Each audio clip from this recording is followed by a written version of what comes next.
네, 오늘 제가 여러분에게 드릴 하나님의 말씀 제목은 여기 한 소년이 있는데 그가 보리빵 5개와 작은 물고기 2마리를 가지고 있나이다 라는 이런 말씀 제목으로 하나님의 말씀을 나누고자 합니다. 자, 이 제목은 예수님의 물음에 대해서 안드레가 답변을 한 것으로 오늘 전하고자 하는 핵심 주제가 너무나 잘 담겨 있는 것 같습니다. 자, 오늘 본문 말씀은 예수님의 하나님 되심을 입증하는 네 번째 표적으로 예수님께서 5천 명을 먹이신 오병이의 기적으로 이렇게 알려져 있습니다. 자, 오병이의 이 한자를 보게 되면은 이제 다른 글자는 여러분들 잘 아시겠지만 두 번째 글자의 이 병을 보게 되면 그 병이 떡병자로 이렇게 쓰여져 있습니다. 그래서 이 오병이어에 담겨 있는 그 한자의 의미는 5개의 떡과 2마리의 물고기를 뜻하고 있습니다. 그래서 개역 성경에 보게 되면 떡이라고 되어 있지만 우리가 이제 보고 있는 흠정역 성경에는 뭐라고 이제 번역이 되겠습니까? 빵이라고 이제 번역이 있기 때문에 엄밀히 말해서 이 오병이어라고 하는 이 말 자체는 정확한 용어가 아니기 때문에 저는 가급적 쓰지 않고 있다는 것을 여러분들이 좀 아셨으면 좋겠습니다. 자, 특히 본문에서 예수님께서 5천 명을 먹이신 이 기적 사건은 사복음서에 유일하게 모두 기록이 되어 있다는 사실입니다. 마태복음 14장과 마가복음 6장, 누가복음 9장, 그리고 오늘 우리가 보고 있는 요한복음 6장에 이 동일한 사건이 똑같이 이제 기록이 되어 있는데 이는 그만큼 이 사건이 매우 중요함을 시사해 주고 있습니다. 이 기적 사건은 예수님의 하나님 되심을 잘 드러내 줄 뿐만이 아니라 우리가 이후 22절 이하의 말씀을 살펴보게 되면 예수님께서 인류에게 영원한 생명을 주기 위해서 이 땅에 오신 하나님이심을 암시한다고 우리는 그렇게 그 말씀을 볼 수가 있습니다. 자, 본문 47절과 48절 말씀을 보게 되면 거기에 이제 이런 말씀이 기록이 되어 있습니다. 진실로 진실로 내가 너희에게 이르노니 나를 믿는 자에게는 영존하는 생명이 있느니라. 내가 곧 그 생명의 빵이니라. 예수님께서 자기 자신을 뭐라고 지칭하고 계십니까? 생명의 빵이다라고 이렇게 말씀을 하고 계십니다. 즉 예수님께서 5천 명이라고 하는 이 엄청난 숫자의 무리들을 놀라운 기적으로 먹이신 이 사건은 단순히 군중의 배고픔을 이제 해결해 주시기 위함이라기보다는 생명의 빵이신 예수님을 믿기만 하면 영존하는 생명을 얻을 수 있음을 알려주시고자 이 기적을 베풀으셨다는 사실을 여러분들이 꼭 기억하시기 바랍니다. 이것이 이 기적 사건의 궁극적인 목적입니다. 근데 저는 오늘 이 사건에서 간과하기 쉽지만 안드레가 보여준 믿음에 주목해서 살펴보기를 원합니다. 왜냐하면 안드레가 보여준 믿음이야말로 오늘날 우리가 이 세상을 살아가는 데 필요한 아주 중요한 영적 교훈을 전해주고 있기 때문입니다. 자, 그럼 본문을 좀 보겠습니다. 자, 오늘 본문 1절 말씀을 보시게 되면은 거기에 이제 어떻게 시작을 하고 있냐면 이 일들 뒤에라는 이 말씀으로 시작을 하고 있습니다. 자, 여기서 이 일들이란 어떤 일들을 가리키는 것일까요? 앞에 5장에서 벌어졌던 일들입니다. 즉 예수님께서 병든 자를 고쳐주시고 그 고치신 행위가 안식일에 행해졌다는 그 이유 때문에 유대인들에게 트집 잡혔던 일들을 말하는 것입니다. 이 일들이 있은 후에 예수님께서는 예루살렘을 떠나서 1절 하반절을 보게 되면 갈릴리 바다 곧 디베라 바다 건너편으로 가시메처럼 이동하셨다는 것을 우리가 1절을 통해서 볼 수가 있습니다. 자, 이런 상황은 요한복음 4장 1절에서 3절에 나와 있는 상황과 매우 유사합니다. 그때도 예수님께서는 유대를 떠나 갈릴리로 가셨습니다. 우린 여기서 예수님께서 자신을 순수한 마음으로 받아들이지 못하는 완악한 자들 곁에는 그다지 오래 머무르지 않으신다는 사실을 확인할 수가 있습니다. 따라서 지금 이 자리에도 순수한 마음으로 예수님을 받아들이지 못한 그런 완악한 분이 혹시 계시지는 않습니까? 그런 분이 단 한 분도 없기를 주님의 이름으로 소망합니다. 자, 본문 2절 말씀을 함께 보겠습니다. 큰 무리가 그분을 따라오니 이는 그분께서 병든 자들에게 행하신 그분의 기적들을 그들이 보았기 때문이더라. 자, 이 말씀에서 우리가 주목을 해야 될 부분은 바로 큰 무리입니다. 큰 무리가 예수님을 따라갔던 것은 그분께서 하나님의 아들이심을 알고 구주로 믿었기 때문에 그들이 따라간 것이 아니라 무엇 때문이라 말씀하고 있습니까? 그들이 그분의 기적들을 보았기 때문이다라고 말씀을 하고 있다는 사실을 주목하시기 바랍니다. 이 큰 무리는 이스라엘의 메시아이신 그분을 전혀 알아보지 못했고 죄로 말미암아 죽어있는 자들에게 영원한 생명을 주시는 구세주이자 생명의 빵이 되심을 전혀 깨닫지 못했다는 그런 사실입니다. 그들은 진짜 하나님을 자신의 눈앞에서 목도하고도 그분의 영광을 보지 못하는 눈뜬 소경들이었던 것입니다. 여러분, 이러한 일은 과거에만 국한되지 않습니다. 오늘날에도 교회 다니는 소위 기독교 신자라고 불리는 분들도 마찬가지일 수 있다는 점입니다. 성경이 말씀하시는 바른 진리와 교리가 있음에도 애써 외면하며 영적으로 눈이 가려진 채 그저 교회를 오고 가면서 축복만을 바라며 예배만 드리는 신자들이 이 한국 땅에 얼마나 많은지 모릅니다. 특히 오늘날 기독교는 큰 교단이나 큰 교회, 즉 절대 다수의 신자들이 지지하는 것이 무조건 옳다는 오류에 빠지기 쉽습니다.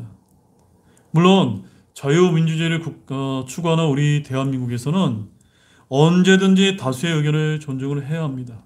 그러나 다수의 의견이 반드시 옳은 것은 아니며 하나님의 말씀에 비추어서 그것에 반하는 일은 언제든지 일어날 수 있기 때문에 우리는 절대 다수의 견해는 존중하되 그 위험성도 경계하지 않으면 안 된다는 사실을 제가 여러분들에게 분명히 강조를 드리겠습니다. 성경에는 이런 예들이 참으로 많이 있습니다. 대표적으로 출애굽한 이스라엘 백성들이 가데스 바네아에서 12명의 정탐꾼을 이제 가나안 땅을 보러 이제 보냈는데 그 중에서 여호수아 갈렙 두 사람을 제외한 10명의 이스라엘 정탐꾼들이 너무나 잘못된 부정적인 보고를 하는 바람에 이스라엘 백성들이 그 10명의 절대 다수의 의견에 따르는 바람에 그 결과 얼마나 끔찍했는지 저와 여러분이 잘 알고 있지 않습니까? 또한 예수님께서 십자가에서 달려 돌아가실 때에도 분명히 잘못된 일이었음에도 불구하고 절대 다수의 성난 유대 군중들의 의견에 그들이 따른 것에서도 우리는 그 예를 쉽게 찾아볼 수가 있는 것 같습니다. 사랑하는 여러분, 이처럼 우리는 절대 다수의 결정이 항상 옳은 것은 아니라는 사실을 전제에 깔고서 절대무한 진리인 성경 말씀을 기준으로 올바른 결정과 선택을 해야 될 때가 있다는 사실을 결코 잊지 마시기 바랍니다. 오늘날에도 얼마나 많은 사람들이 다수결의 원칙에 따라 좁은 문이 아니라 넓은 문을 선택해서 멸망의 길로 걸어가고 있지 않습니까?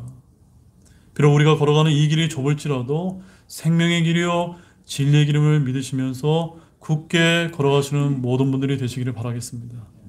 우리 마태복음 7장 13절과 14절 말씀을 함께 보시겠습니다. 마태복음 7장 13절 14절 말씀입니다. 마태복음 7장 13절 14절에 너무나 귀한 말씀인데 우리 다 찾은 줄로 같이 보겠습니다. 너희는 좁은 문으로 들어가라. 멸망으로 인도하는 문은 넓고 길이 널찍하여 거기로 들어가는 자들이 많고 생명으로 인도하는 문은 좁고 그 길이 협착하여 그것을 찾는 자들이 적으니라. 여러분, 지금 우리 교회가 적다고 또 우리 교회에 있는 분들이 그렇게 많이 모이지 않는다고 결코 낙심하거나 여러분 그런 생각 갖지 마시기 바랍니다.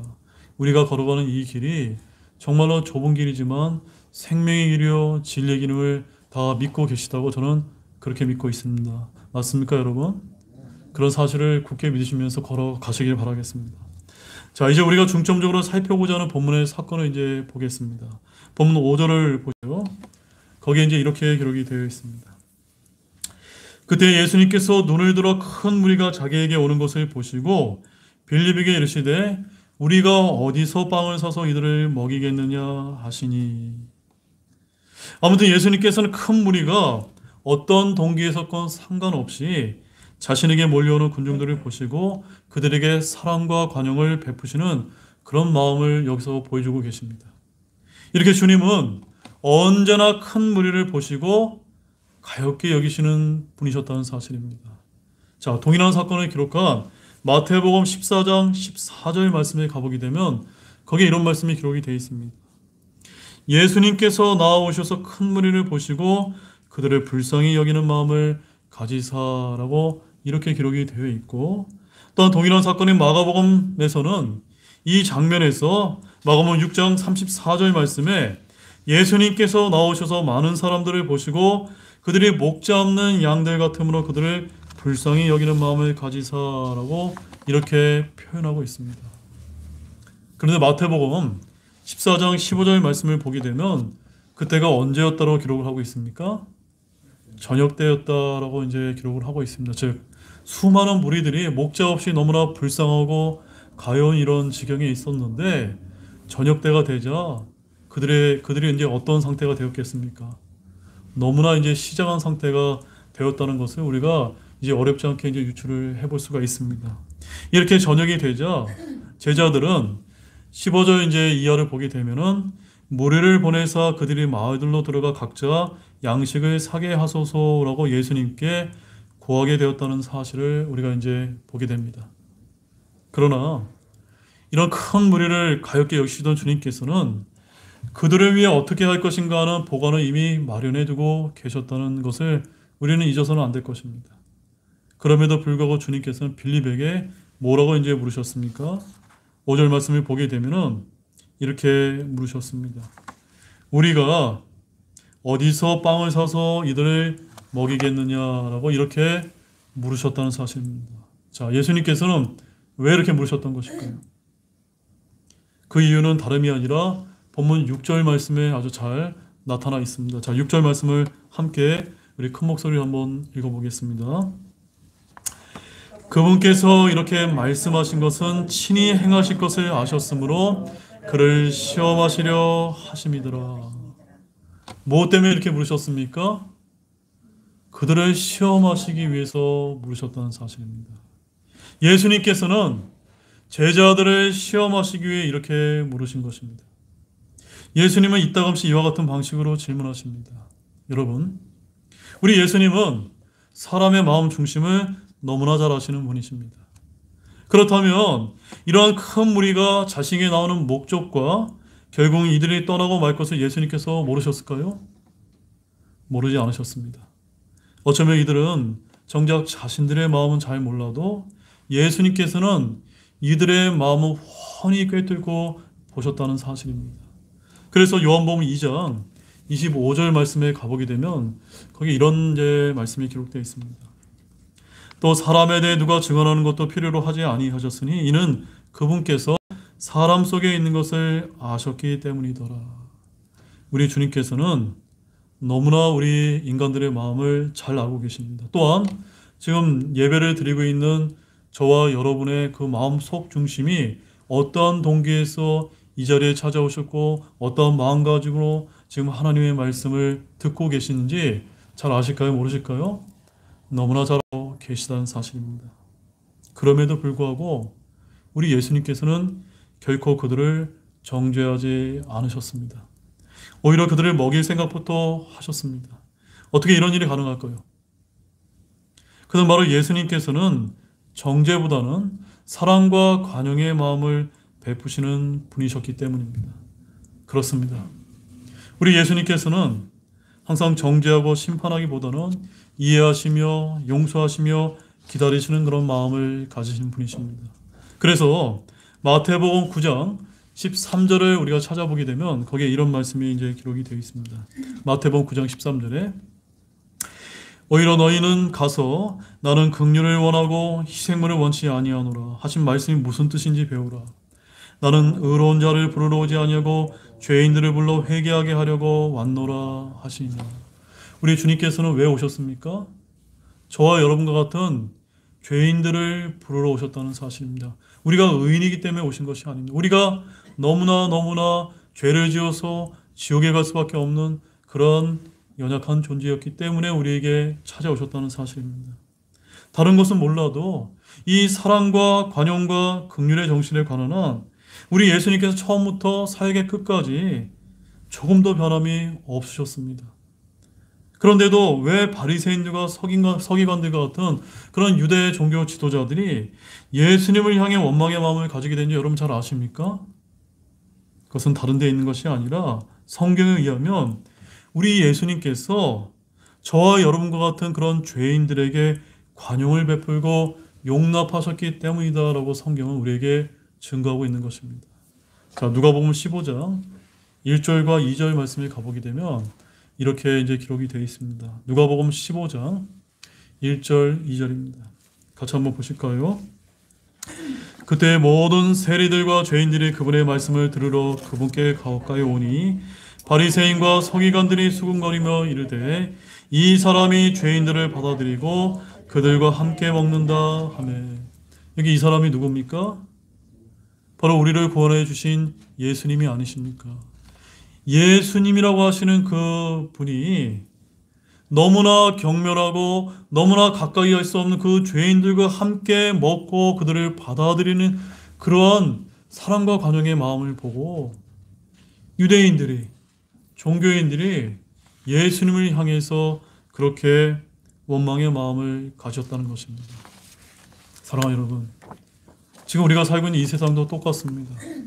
우리 그리스도인들이 또 예수님께서는 저와 여러분 이 세상을 이용해서 똑같이 행하셨음에도 불구하고 이 세상은 예수님의 친구이기만 하면 우리 그리스도인들, 우리 교회를 미워한다는 사실을 여러분 잊지 마시기 바랍니다. 사랑하는 여러분, 이러한 주님의 사랑과 관용의 마음은 오늘날 우리에 대해서 동일하게 미치고 있다는 것을 한번 생각해 보시기 바랍니다.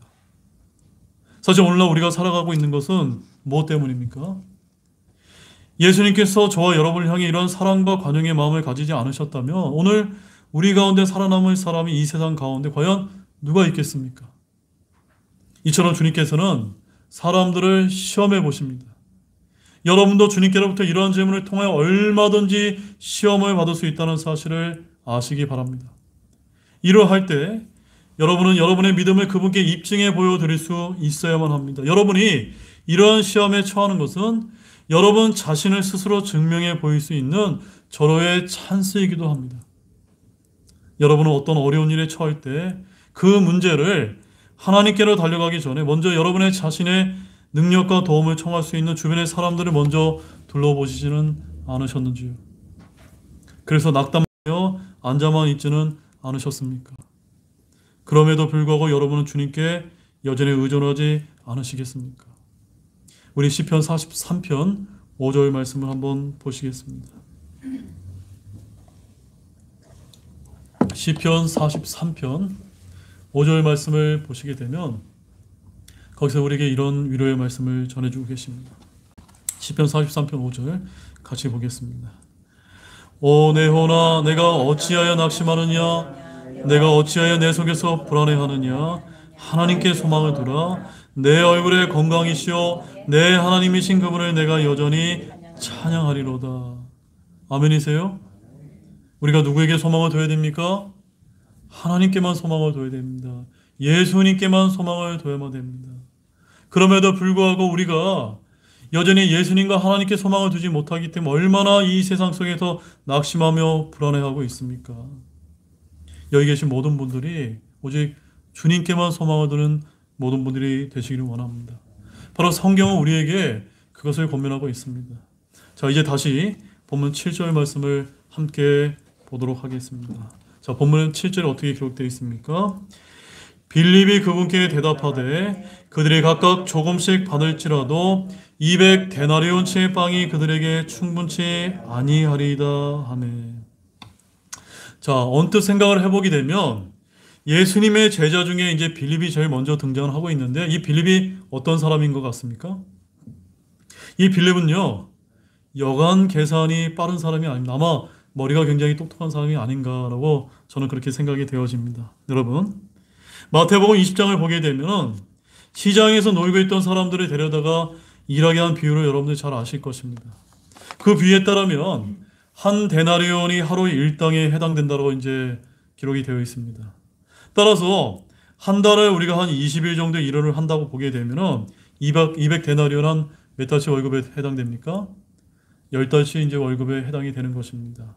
그런데 이 똑똑하고 계산이 빠른 이 빌립의 대답은 지금 모인 큰 무리의 식비를 사용하기에는 10달치 급여로도 충분치 않다는 이런 이제 대답을 하고 있었던 것입니다. 그러나 이 질문과 대답은 참으로 저와 여러분으로 하여금 귀중한 것을 생각나게 하는 것 같습니다. 먼저 예수님의 질문의 핵심은 돈에 있지 않았습니다. 빵 자체에 있었습니다. 돈이 얼마나 드느냐는 전혀 고려치 않으셨습니다. 오히려 당장 필요한 빵의 출처가 어디냐 하는 데는 관심이 있으셨던 것입니다. 그런데 빌립은 재빨리 이것을 돈의 개념으로 전환을 시키고 있다는 사실입니다. 실제로 돈만 있으면 빵이 얼마든지 구할 수 있는 것이 아닙니까? 예수님께서는 어떻게 하실지 상상도 못하고 있는 그에게 어쩌면 이것은 당연해 보이는 것이 아닙니까? 즉 빌립은 주 예수 그리스도를 염두에 두지 않고 그저 계산만 하고 있었던 것입니다. 이것이 바로 오늘날을 살아가는 믿음이 없는 그리스도인들의 초상이 아닙니까? 그들은 어려운 일에 처하게 되면 먼저 눈앞에 있는 그 여건부터 계산해 보면서 우리의 머리를 굴리곤 합니다. 무에서 유를 창조해내신 주 하나님을 까마득해 잊어버린 채 어떤 행동을 계시하고 있습니다. 자, 본문 8절과 9절 말씀을 우리 같이 읽어보도록 하겠습니다. 본문 8절, 9절 말씀입니다. 그분의 제자들 중에 하나이며 시몬 베드로의 형제인 안드레가 그분께 이르되 여기 한 소년이 있는데 그가 보리빵 5개와 작은 물고기 2마리를 가지고 있나이다. 그러나 그것들이 이렇게 많은 사람들 가운데서 무슨 소용이 있겠나이까 하니. 자, 여러분, 우리는 잠시 이 부분에서 빌립의 믿음과 안드레의 믿음을 비교해보지 않을 수 없는 것 같습니다. 앞서 빌립은 예수님께서 그토록 많은 이적을 행하시는 걸 실제로 목격하고도 주님의 능력에 대해서 확신을 하지 못하고 있음을 우리가 보았습니다. 즉 7절에서 그 대답은 주님의 능력에 대한 불신 그 자체와 다름이 없었습니다. 그런데 안드레의 믿음은 어떻습니까? 이에 대해서 우리는 두 가지 견해를 이제 볼 수가 있는데, 어떤 주석을 제가 보니까 빌립 한 사람의 불신이 다른 사람에게도 전염되는 특성이 있다고 말하면서 여기서 안드레도 자신의 형편없는 믿음을 드러냈다고 이렇게 말하곤 합니다. 그런데 또 다른 어떤 주석을 제가 보니까 안드레가 형편없는 믿음을 드러낸 것이 아니라 그 정반대라고 이렇게 말합니다. 이렇게 같은 사건을 두고도 정반대의 견해를 보이고 있다는 사실입니다. 이뿐만이 아니라 또 어떤 주석에는 한 소년이 가지고 온 보리빵과 물고기에 대해 여러 가지 쓸데없는 추측을 한다고 말합니다. 어른들이 와서 아이의 음식을 빼앗아 간다고 하는 사람도 있고 아이가 스스로 자신의 음식을 주님께 드렸다고 하는 사람도 있습니다. 하지만 우리는 정확한 상황을 알 수 없습니다. 수천 명 가운데 이 소년만 유일하게 음식을 가지고 있는 것으로 보인다는 사실입니다. 여러분, 아무튼 여러 가지 성경 주석들의 여러 가지 이제 다양한 의견들이 있을 수 있지만 오늘 본문이 말씀하고 있는 분명한 사실은 예수님 앞에 수천 명의 사람이 있는데 오직 이 소년만이 음식을 가지고 있었고 제자들 가운데 베드로의 형제 안드레가 이 소년을 예수님께 데려왔다는 사실입니다. 자, 다시 본문 8절과 9절을 유심히 제가 한번 읽어드리도록 하겠습니다. 8절과 9절에 이렇게 기록이 되어 있습니다. 그분의 제자들 중에 하나이며 시몬 베드로의 형제인 안드레가 그분께 이르되 여기 한 소년이 있는데 그가 보리빵 5개와 작은 물고기 2마리를 가지고 있나이다. 자, 여러분, 이 말씀에서 예수님과 빌립의 대화가 한창 무르익고 있을 때 이제 안드레가 이제 나선 것을 볼 수가 있습니다. 그런데 그의 말 가운데 가장 중요한 말이 무엇인지 아십니까, 여러분? 무엇일까요, 여러분? 여기라고 하는 그런 말입니다. 여기. 영어 킹제임스 성경에 여기가 어떻게 기록되어 있냐면 here이라고 이렇게 되어 있습니다. 자, 왜 그런지 아십니까, 여러분? 그것은 다름이 아니라 예수님께서 하신 5절 말씀을 보게 되면 거기에 이제 이렇게 말씀하고 있습니다. 우리가 어디서 빵을 사서 이들을 먹이겠느냐라고 이렇게 질문을 하고 계십니다. 어디서? 영어로는 where이라고 이렇게 답변을 했는데 사랑하는 그 예수님의 제자인 안드레가 여기 있습니다라고 here이라고 이렇게 답변을 했던 것입니다. 또 다른 제자였던 빌립은 가장 현실적인 출처로 돈을 들었습니다. 빌립은 예수님의 질문의 핵심을 정확하게 파악하지 못했어. 그러나 안드레는 분명 달랐다는 점입니다.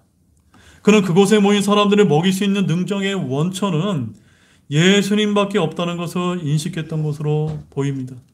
하지만 오직 예수님께만 모든 것을 의존한다고 해서 정작 자신은 아무것도 하지 않는다면 그것은 괜찮은 것일까요, 여러분? 여러분 어떻습니까? 그것은 성경적이지 않은 믿음인 것입니다. 그것이야말로 기복적인 신앙이요, 신비적이며 은사주의를 추구하는 신앙인 것입니다. 그러면 우리가 예수님을 인정하면서도 그분의 능력을 얻고 문제 해결을 얻으려면 우리가 어떻게 해야만 될까요? 그것은 바로 안드레가 보여준 믿음의 그 해답이 있습니다. 자, 안드레는 어디서 빵을 사서 이들을 먹이겠냐는 예수님의 질문에 여기라고 이제 대답을 하며 보리빵 5개와 작은 물고기 2마리를 가져왔던 것입니다. 물론 자기들의 것이라고 하기에는 부끄러울 정도로 한 소년이 가져온 것이었습니다. 그러나 그것이 그들이 가졌던 전무였다는 사실입니다. 덧붙인 안드레의 말을 한번 들어보시기 바랍니다. 이어지는 9절 하반절에 보게 되면 그러나 그것들이 이렇게 많은 사람들 가운데서 무슨 소용이 있겠나이까 라고 이렇게 안드레가 말을 이어가고 있습니다. 자, 어떤 분들은 이러한 이 안드레의 이 말 때문에 그가 너무나 부정적인 말을 했다고만 그렇게 이제 여기곤 합니다. 어떤 면에서 그래 보일 수 있는 것이 당연해 보입니다. 그러나 또 다른 측면에서 보자면 그는 있는 것을 다 바쳤지만 그것으로는 턱이 없다는 고백처럼 우리에게 들린다는 사실입니다. 무슨 말씀이냐면 예수님께서 도와주시지 않으면 우리가 가진 것을 다 드려도 어림도 없다는 그런 간청을 하고 있는 것입니다. 그러나 예수님께서 역사해 주시기만 하면 여기에 있는 이 보잘것없는 빵과 작은 물고기라도 기적이 일어날 수 있다는 것을 내포한다고 저는 그렇게 생각이 되어진다는 사실입니다. 여러분, 저는 안드레가 성경에서 볼 때 그렇게 드러나는 인물은 아니지만 그의 진면목을 여기서 보여주고 있다고 저는 그렇게 생각하고 있습니다. 우리 이런 안드레의 믿음에서 교훈을 얻어야만 됩니다. 추측컨대 아마도 그는 보리빵 5개와 작은 물고기 2마리가 남자만 5,000명이나 되는 큰 무리에게 아무런 의미가 없다는 것을 너무나 잘 알았지만 예수님의 손에만 들려지기만 하면 놀라운 역사를 일으켜 줄 수로 기대하지 않을까라고 저는 생각이 되어집니다.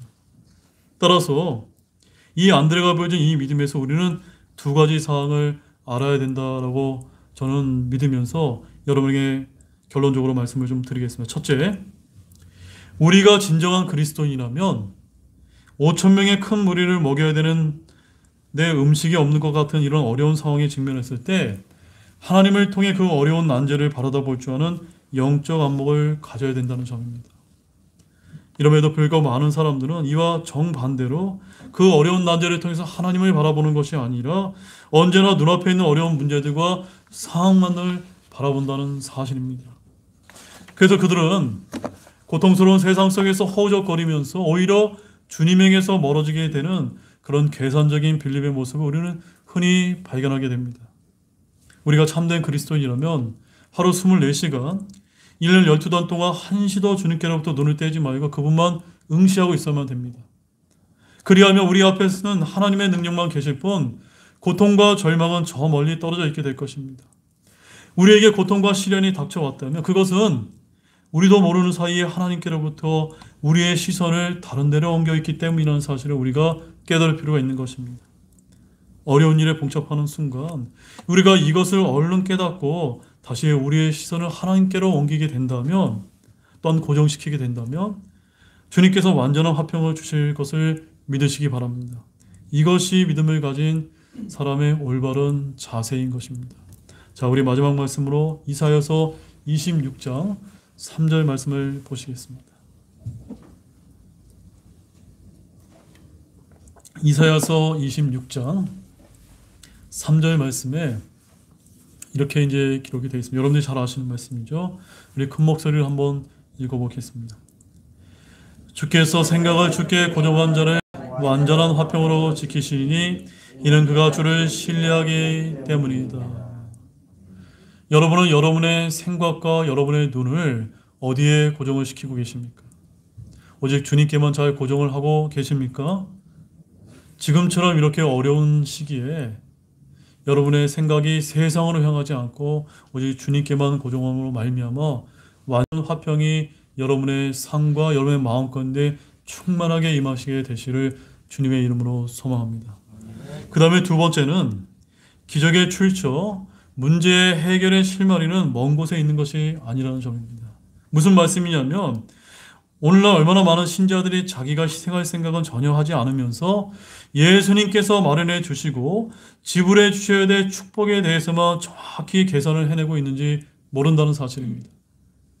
이 작은 소년처럼 자기 헌신과 희생이 뒷받침되어야 하고 빌립처럼 주님의 부르심에 아무것도 하지 않고 그저 계산만 하고 있는 것이 아니라 안드레처럼 비록 작은 믿음이 있지라 할지라도 아니 어떻게 보면 부정적인 믿음처럼 보인다 할지라도 믿음의 행위를 보일 때 주님께서 역사해 주실 줄로 여러분들이 믿으셔야 된다는 사실입니다.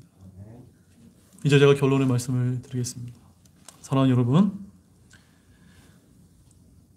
오늘 저는 우리가 잘 아는 이 사건에서 예수님께서 5천 명을 먹이신 기적을 베푸신 것에만 주목을 하고 있지는 않으신지 저는 그렇게 묻고 싶습니다. 아니 나에게도 그런 기적과 같은 일들이 일어나기를 바라며 여러분은 믿음 생활을 하고 있지는 않으십니까? 오늘날에도 예수님 당시와 마찬가지로 기적과 축복만을 바라며 믿음 생활하는 큰 무리의 신자들이 얼마나 많은지 모릅니다. 그렇다면 과연 우리 주님께서는 어떠한 믿음을 가진 자를 찾고 계신다고 여러분 생각이 되어지십니까? 저는 그 점에 있어서 오늘 안드레와 같은 그런 그리스도인을 찾고 계신다고 저는 그렇게 믿고 있습니다. 여러분도 그렇게 믿어지십니까? 안드레는 예수님의 12 제자들 가운데 그렇게 눈에 띄는 제자가 아니었습니다. 마찬가지로 우리들 대부분도 그다지 눈에 띄는 믿음 생활을 하는 것도 아닐 것입니다.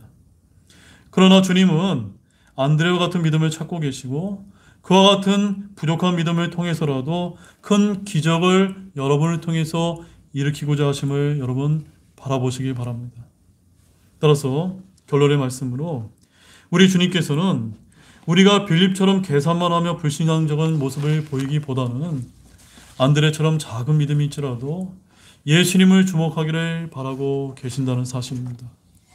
이러한 모든 우리 사랑하는 우리 등대교회 형제자매님 되시기를 주님의 이름으로 축원드립니다. 우리 다 같이 일어나시겠습니다.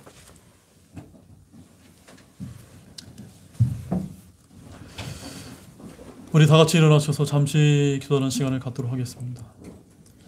오늘 말씀을 통해서 하나님께서 여러분에게 어떤 말씀을 들려주셨습니까?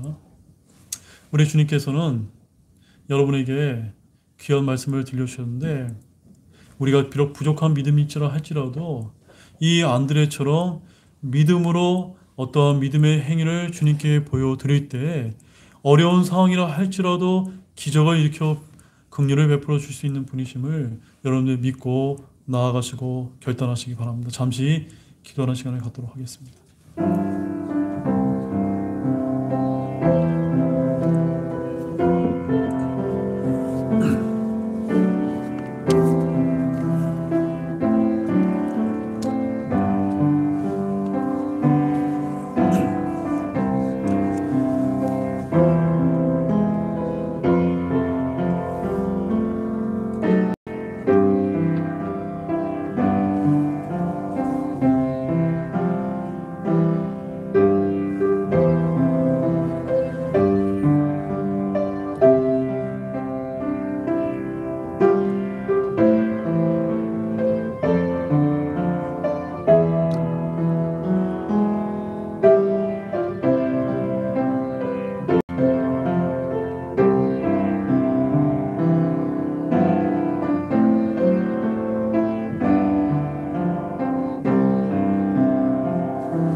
우리 초촌창송 521장 주께 맡겨라를 우리 힘차게 부르시고 오늘 주일 오전 예배를 마치도록 하겠습니다.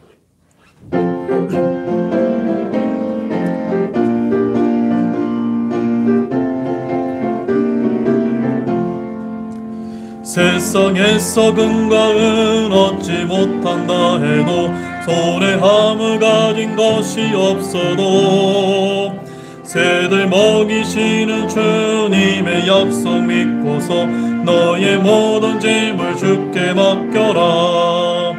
주님께 맡겨라. 너의 모든 짐을 주께 맡겨라. 의심 말고 주님을 굳게 믿기만 하며 주님 모든 짐을 대신 지시리.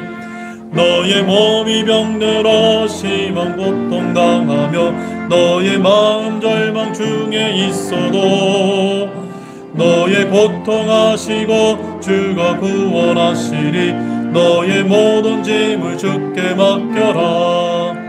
주님께 너의 모든 짐을 주께 맡겨라.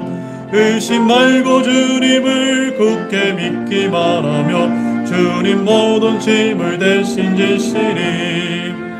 원수 마귀 너를 비웃고 넘어뜨려도 주께 기도하며 도움 구하며 주가 길을 여시고 안전히 지키시니 너의 모든 짐을 주께 맡겨라. 주님께 너의 모든 짐을 주께 맡겨라. 의심 말고 주님을 굳게 믿기만 하며 주님 모든 짐을 대신 지시리. 너의 젊은 다가고 노인 되었을 때에 중한 짐이 너의 어깨 눌러도 주가 버리지 않고 끝날까지 지키리. 너의 모든 짐을 주께 맡겨라. 주님께 너의 모든 짐을 주께 맡겨라. 의심 말고 주님을 굳게 믿기만 하며 주님 모든 짐을 대신 지시리. 기도하고 오늘 주일 예배를 마치겠습니다.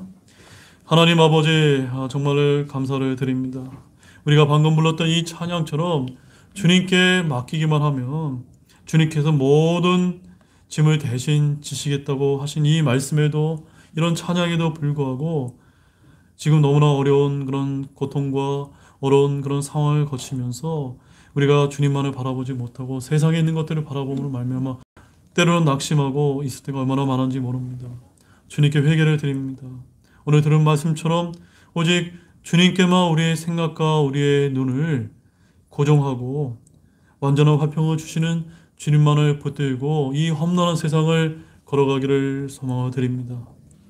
오늘 본 이 제자들처럼 빌립처럼 주님께서 주시는 그 축복을 고대하지 못하고 계산만 하고 있는 그런 신자들이 아니라 정말 보잘것없는 그런 연약한 믿음이 할지라도 이 안드레처럼 믿음의 행위를 통해서 주님께서 안드레에게 보여줬던 것처럼 저와 여러분의 이런 연약한 믿음과 결단을 통해서라도 하나님의 그런 은혜와 긍휼과 기적을 일으키기를 저희들이 소망하오니 주님, 우리가 그런 안드레와 같은 그런 그리스도인이 될 수 있도록 이끌어 주시기를 원합니다. 이제 한 주간의 삶도 시작이 됩니다.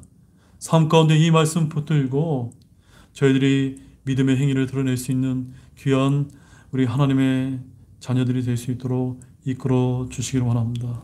감사를 드리며 이 모든 말씀 우리를 권해 주신 예수님의 이름으로 간절히 기도를 드렸습니다. 아멘.